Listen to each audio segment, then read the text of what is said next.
Let's talk about Victor Osimhen. I had a call with Victor Osimhen yesterday, and thanks to Amajupini for actually setting that one up. And we spoke at length, and he poured his heart out to me.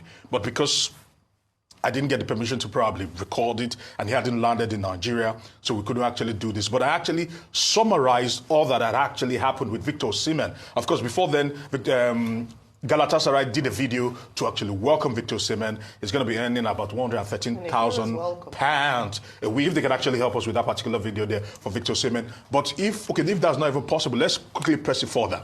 There were a lot of things that were said, and he tried to correct all the lies and the claim that he was heavily betrayed and things that were bordering on slavery, because there's been talks about slavery in football, and it's unfortunate this was happening. Let's actually get straight into it, starting off with the first graphics there that just actually encapsulated it. And this goes back to 2022, because Victor Osimhen actually had a great 2022-2023. And if we were to start it off from that particular point, certainly looking at it, he said that Al Hilal actually came in 2022, not even in 2024, and they offered 75 million. Napoli said no, that 500 million pounds on nothing.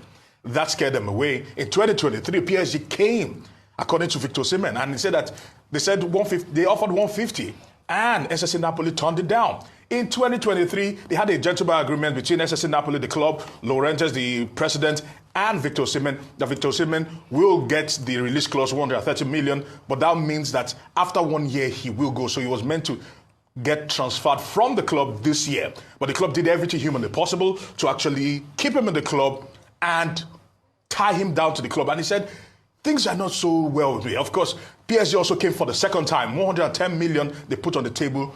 SSC Napoli still insisted and refused to buy the cherry. If we were to press further than that, of course, in that particular conversation, he still went on to talk about the fact that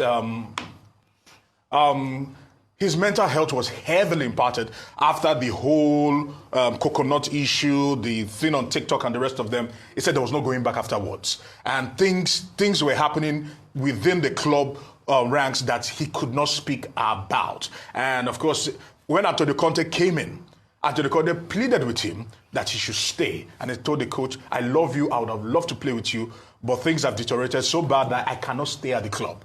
But the club went on to put out the statement that Antonio Conte did not want Victor Osimhen in the club. Of course, Antonio Conte yesterday night released a statement to that particular effect, just trying everything humanly possible to probably suppress Victor Osimhen. Of course, his defiance and refusal to play for Napoli and sign a new contract meant that he was frozen out of the squad. And he also claimed that Chelsea came in, and Chelsea and the owners that are hedge fund mavericks, so to speak, tried to swoop in and act like sharks, like they do in the US, and just the typical hedge fund thinking, and they were trying to capitalize on this. They were already bidding for Victor Osimhen, talking with SSC Napoli, without talking to Victor Osimhen, as far back as the 1st of August, according to Victor Osimhen, if we were to press it further.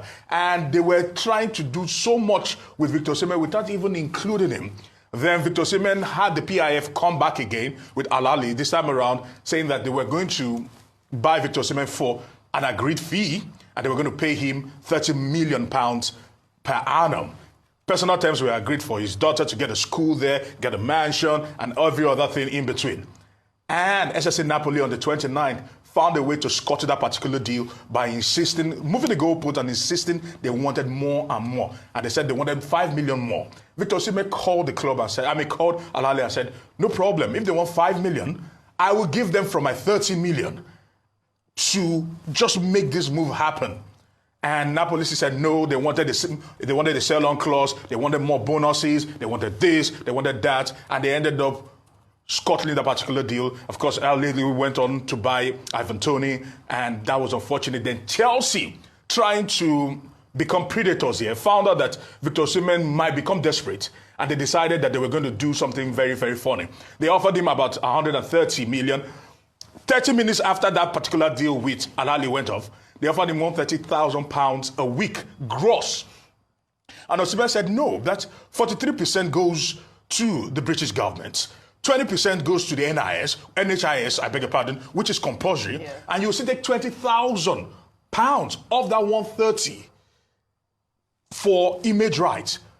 How is that possible? What is now left in the salary? If you take out 43%, you take out 20% from another, and you now take out £20,000 from deal 130.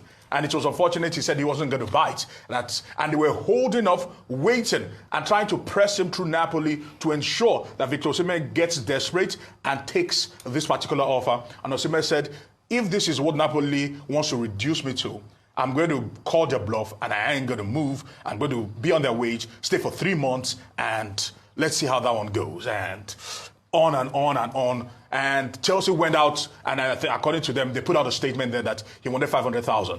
And according to Mikel Obi, who was helping engineer that particular deal, nothing like that was actually put out there. It's unfortunate all that has happened. All they tried to do was